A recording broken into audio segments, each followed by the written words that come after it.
আসসালামু আলাইকুম। আমি রোদ্দুরের মা চলে এসেছি আজকে আরেকটা রেসিপি নিয়ে।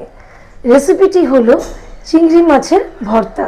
তো চলুন রেসিপিটা স্টার্ট করি। চিংড়ি মাছের ভর্তার জন্য আগে থেকেই আমি চিংড়ি মাছগুলোকে ভালো করে ভেজে হাত দিয়ে মাখার মতো বা গুঁড়ো করে নিয়েছি। এখানে আমি নিয়ে নিয়েছি ভর্তার জন্য পেঁয়াজ কুচি, লঙ্কা কুচি।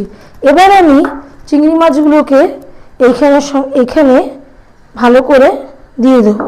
ভালো করে চিংড়ি মাছগুলোকে মেখে নেব আর দিয়ে দেবো উপর দিয়ে সরিষার তেল আর দিয়ে দেব কিছু কেটে রাখা ধনেপাতা কুচি